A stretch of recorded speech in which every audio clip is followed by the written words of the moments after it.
अस्सलामु अलैकुम प्यारे दोस्तों। ये वीडियो उन ख़ास तालीमात की झलक है जिनसे हमें हमारे पीरो मुर्शिद हज़रत बाबा शाह महमूद यूसुफ़ी रहमतुल्लाह अलैह ने बरसों तक फैज़ याब फरमाया। अगर कोई कमी है तो वो हमारी कोताही है, और जो रोशनी और रहनुमाई है वो हमारे शेख की निस्बत और तरबियत का करम है। आइए दिल के साथ इन तालीमात को सुनिए। तंज का पोशीदा नुकसान। तंज अक्सर हमारी जिंदगी में मजाह के बेज़रर से नकाब ओढ़कर दाखिल होता है। ये बड़ी नरमी से आता है, जहानत, दुरुस्त वक्त और चालाकी में लिपटा हुआ। इब्तिदा में ये मासूम बल्कि दिलकश महसूस होता है। तंजिया जुमला हंसी बिखेरता है, जहानत का तासुर देता है और खेल खेल में बरतरी का एक आर्जी एहसास पैदा करता है। बहुत से समाजी माहौल में तंज को सराहा भी जाता है। तेज ज़बान तवज्जो हासिल करती है, चुपता हुआ फ़िक्रा दाद पाता है। लेकिन जो चीज़ हल्के फुल्के मजाक से शुरू होती है वो ज़्यादा देर मासूम नहीं रहती। वक्त के साथ तंज एक बारीक मगर ख़तरनाक तब्दीली से गुजरता है। ये मजाक का ज़रिया नहीं रहता बल्कि अना का हथियार बन जाता है। जब मज़ाक अना में बदल जाए। अपनी असल में तंज कभी गैर जानिबदार नहीं होता, इसमें हमेशा एक काट होती है। हत्ता कि जब इसके बाद हंसी आती है तब भी तकरीबन हमेशा कोई ना कोई पोशीदा निशाना मौजूद होता है, कोई ख्याल, कोई रवैया या कोई शख्स। बोलने वाला खुद को अक्सर लाशऊरी तौर पर सामने वाले से कुछ बुलंद मकाम पर रख लेता है। यही बुलंदी अना को ग़िज़ा देती है। हर तंजिया जुमला खामोशी से एक अंदरूनी कहानी को मजबूत हरता है। मैं दूसरों से ज़्यादा वाज़ेह देखता हूँ, मैं ज़्यादा तेज़ हूँ, मुझे कोई छू नहीं सकता। आहिस्ता आहिस्ता अना अपनी बरतरी के सबूत के तौर पर तंज पर इन्हिसार करने लगती है। यहीं से असल नुकसान शुरू होता है, पहले अंदर फिर बाहर। तंज और ज़ात। जब गुफ्तगू कैद बन जाए, जब तंज आदत बन जाए तो वो महज एक चीज़ नहीं रहती जिसे इंसान इस्तेमाल करता है, बल्कि वही चीज़ बन जाती है जो वो हो जाता है। गुफ्तगू दिल की अंदरूनी कैफियत की अक्कासी होती है और बार बार दोहराने वाले अंदाज़े गुफ्तगू शख्सियत में गहरी लकीरें खोद देते हैं। एक तंजिया शख्स रफ्ता रफ्ता इस सलाहियत से महरूम हो जाता है कि वो यूं बात कर सके, सादगी से, खुलूस के साथ, दिल खोलकर। हर बात तंज, टाल मटोल या तमस्खुर की तह में लिपट जाती है। ये रची बसी तंज कई तरीक़ों से खुद बोलने वाले के खिलाफ पलट जाती है। एक, ये खुदागाही को रोकती है। तंज एक ढाल बन जाता है। ये बोलने वाले को बेचैनी, गलती या जज्बाती इंकशाफ के साथ ईमानदारी से बैठने नहीं देता। गैर यकीनी या दर्द को मानने के बजाय तंज बात को मोड़ देता है।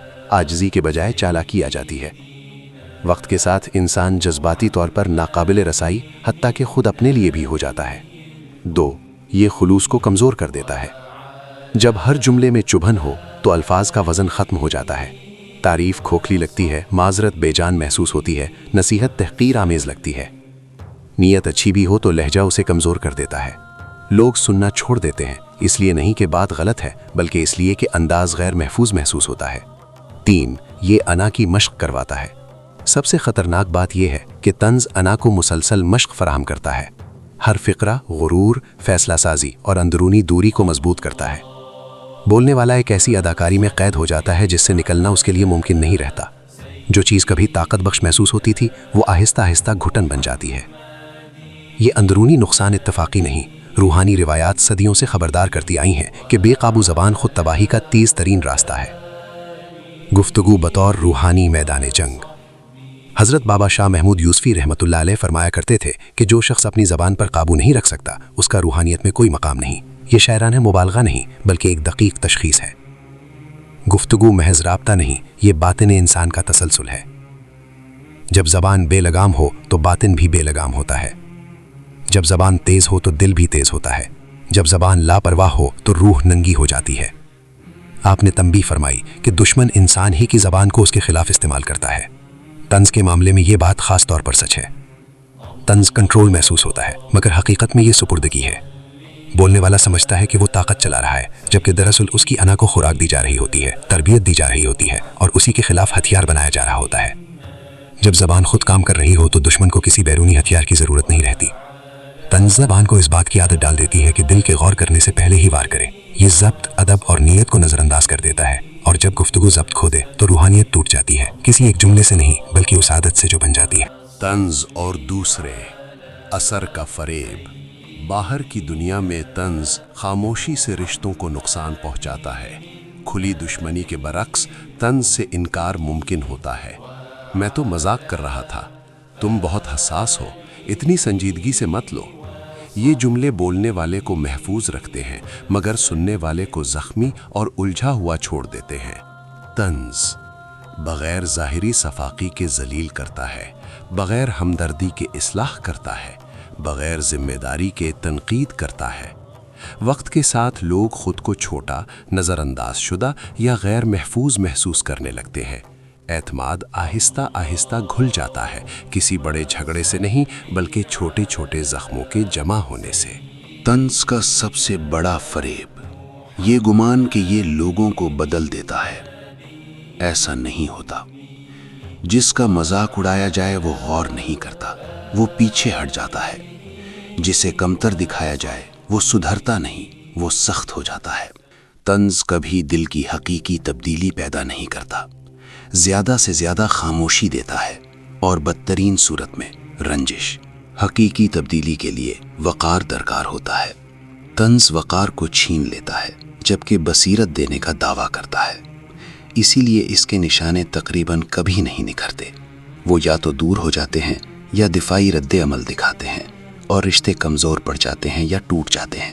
شادیاں متاثر ہوتی ہیں، دوستیاں سرد پڑ جاتی ہیں، خاندان بکھر جاتے ہیں، کام کی جگہیں زہریلی ہو جاتی ہیں، اور اکثر طنزیہ شخص کو سب سے آخر میں احساس ہوتا ہے۔ وہ حیران رہتا ہے کہ لوگ اس کے گرد محتاط یا دور کیوں محسوس ہوتے ہیں۔ طنز کا جھوٹا فائدہ۔ طنز بہت کچھ وعدہ کرتا ہے اور کچھ بھی نہیں دیتا۔ یہ انسان کو دانا نہیں بناتا، صرف زیادہ بلند آواز والا۔ یہ انسان کو محترم نہیں بناتا، صرف خوف زدہ یا نظر انداز کیا ہوا۔ یہ رویہ درست نہیں کرتا، صرف وقار کو زخمی کرتا ہے۔ یہ ذات کی حفاظت نہیں کرتا، صرف اسے بے نقاب کرتا ہے۔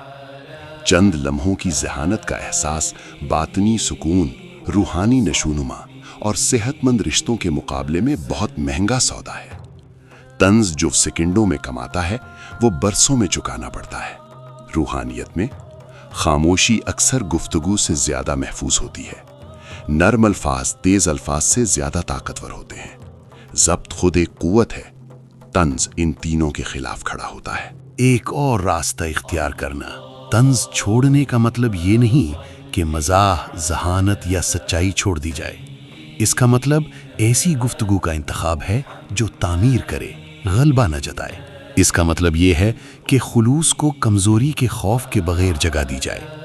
اس کا مطلب یہ یقین ہے کہ سچ کو مؤثر ہونے کے لیے تلوار کی ضرورت نہیں۔ زبان پر قابو پانا دباؤ نہیں بلکہ نکھار ہے۔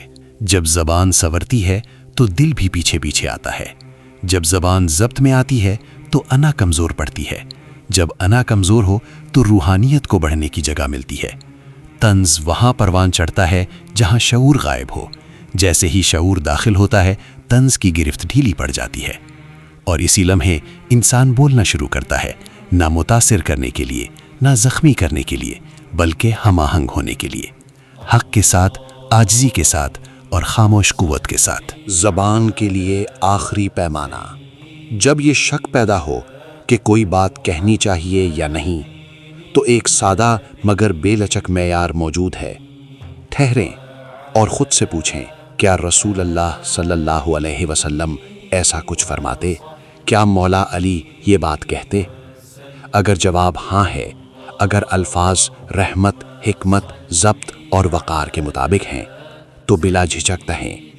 ایسی گفتگو میں نور ہوتا ہے، چاہے وہ سخت ہی کیوں نہ ہو۔ اور اگر جواب نہیں ہے تو خاموشی کمزوری نہیں، یہ حفاظت ہے۔ یہ حفاظت کرتی ہے دل کو غرور سے، زبان کو ندامت سے، روح کو دوری سے۔ یہ سوال انا کو مرکز سے ہٹا کر ایک ابدی معیار کو سامنے لے آتا ہے۔ طنز اس تقابل میں زندہ نہیں رہ سکتا۔